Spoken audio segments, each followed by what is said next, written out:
Hey everybody, happy Friday.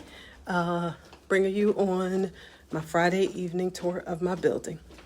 And it's a couple things I wanted to share. As I take a look, I've shared with you all before that I'm typically the last one here on Fridays. I am at my center about 3 days a week and transitioning out. But what I try to make sure I do on Fridays is make sure the building is wrapped up. Let me see, is this light on or is it just that bright? This room has so much sunlight that it looks like the light is on, but I just wanted to make sure that windows are closed and air is off and the tables and chairs are up on the table, right? Making sure no water is leaking, trash is taken out, all those end of the day things. And so here's a couple of things I wanted to share because this week has been a week. So I don't know about you guys as childcare business owners and leaders, but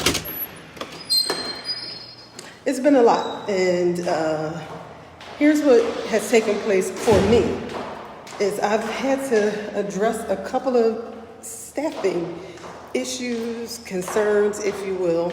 And here's the gist of it.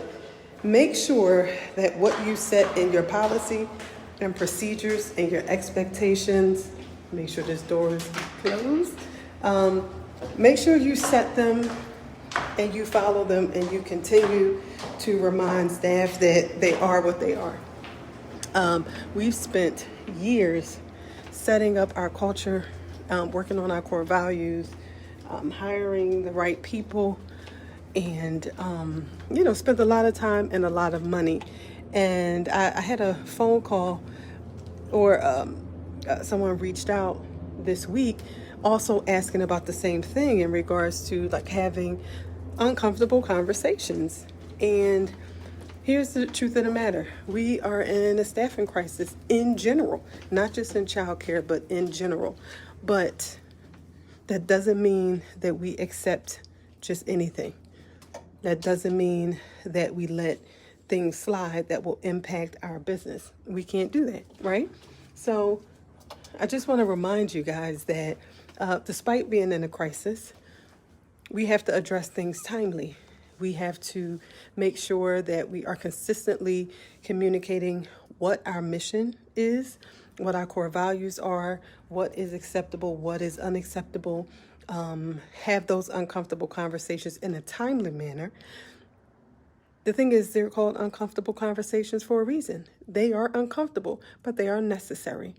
And there are times that things have to get shaken up a little bit. I did actually have to let someone go this week. I sat there for a moment to really check in with how I was feeling because I know the different things that we've addressed over some time. And we always know when something is going to change and when it really isn't, or if someone is a good fit, or if they are not. Be honest with yourself. Make sure you have documentation. I'm in this season of making sure I'm protecting myself and my business. This is a legacy for my family and I. And so we're on third generation. This is over 40 years of business, and we've grown to the point where I have to be the first one to protect what we have. No one else is going to do that. And so having uncomfortable conversations, having policies and procedures, documenting conversations, having a handbook, having consistent communication so that your team is successful. Nothing that I'm saying is on the glass half empty. I'm not that person. I'm one of those people who let me set you up for success because I want to make sure I did tell you, I shared it, I emailed it, I provided the documents. All of those things help your team feel like, you know what, she wants me to be successful, and I do. But there comes a time. There comes a time when people have patterns and they show you patterns. This could be families or staff. I had to follow up with a family today. I made sure, let me give them a call. Let me send them. I left the voicemail and I sent the email because I want to make sure that there's also a trail to say, I did follow up with you. So I just wanted to, as we wrap up this week and make sure the classrooms are all set. And because my classes are going to be getting ready to pull everything down and get ready for the summer of the new school year. So, we're in this space where everything that we put in place the past couple of years, we have end of the school year checklists. We have to be prepared to walk around these classrooms and make sure that they are doing what they're supposed to do. Because a part of that also is empowering staff. It's also sending a message to say, we didn't just make these policies and procedures and handbooks for nothing. They were for a reason. Okay? And I want my team to feel like, you know what?